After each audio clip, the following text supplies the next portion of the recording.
নমস্কার বন্ধুরা, আজকের রেসিপি বিনা তেলে চিকেন কারি বা মুরগির মাংস। আমরা অনেকেই ভাবি যে মুরগির মাংস তেল দিয়ে রান্না না করলে বোধহয় সুস্বাদু হবে না, কিন্তু আজকের রেসিপিতে আমি এক ফোঁটাও তেলের ব্যবহার করব না, অথচ মাংস হবে সেরার সেরা। যাকে বানিয়ে খাবে তাকে বলে না দিলে বুঝতেই পারবে না যে মাংসটা কোনো রকম তেল ছাড়া বানানো হয়েছে। তাহলে বন্ধুরা রেসিপিটি একবার দেখে নাও।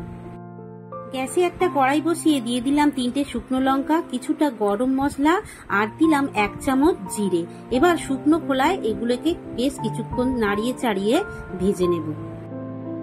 গোটা মশলাগুলোকে শুকনো খোলায় ভাজার পর একটা প্লেটে নিয়ে ঠান্ডা করে নিলাম। আর নিলাম 4টে কাঁচা লঙ্কা, 10 কোয়া রসুন আর 5 টুকরো আদা।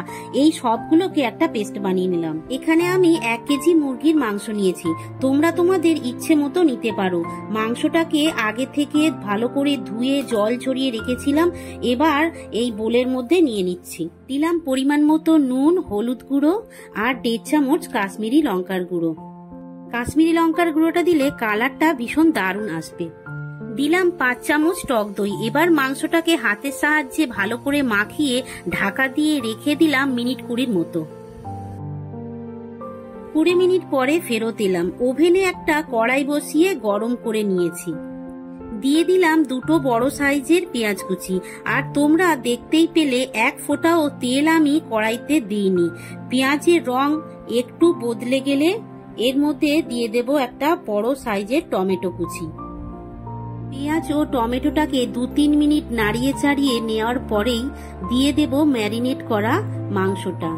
আর অবশ্যই বন্ধুরা, এখানে গ্যাসের ফ্লেমটাকে মিডিয়াম টু লোতে রেখেই এই মাংসটাকে তোমার বানিয়ে নিতে হবে। পেঁয়াজ ও টমেটোর সাথে মাংসটাকে 5-6 মিনিটের মতো একটু কষিয়ে নেব। মিনিট 5 পরে একটা ঢাকা দিয়ে দিলাম। 5-6 মিনিট পরে ঢাকাটা খুলে নিলাম।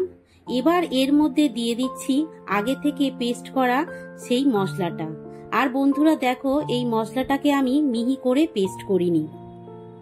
মিহি করে পেস্ট করলে তোমরা করতে পারো, তবে একটু দানা দানা থাকলে চিকেনের সাথে গালে পড়বে আর খেতেও বেশ ভালো লাগবে।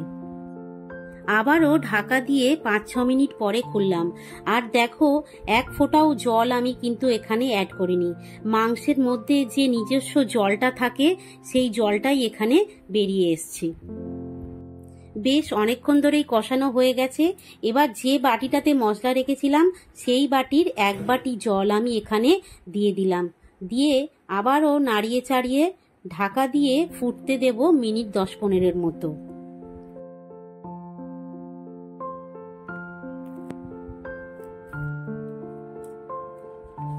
চিকেনটা আমার 90% মতো হয়ে গেছে। স্বাদের একটু ব্যালেন্সের জন্য সামান্য একটু চিনি দিলাম। এটা তোমরা দিলেও দিতে পারো, আবার নাও দিতে পারো। এবার চিকেনটা আমার হয়ে গেছে। গ্যাসের ফ্লেম বন্ধ করে উপর থেকে ধনে পাতা ছড়িয়ে আর ঢাকা দিয়ে দিলাম। 2 চামচ টক দই ওপরে ছড়িয়ে দিলাম। তো রেডি হয়ে গেছে আমার বিনা তেলে চিকেন কারি বা বিনা তেলে মুরগির মাংস কষা। তো কেমন লেগেছে বন্ধুরা আজকের রেসিপি? ভালো লাগলে লাইক, শেয়ার, কমেন্ট ও সাবস্ক্রাইব করো আর আমার পাশে থেকো।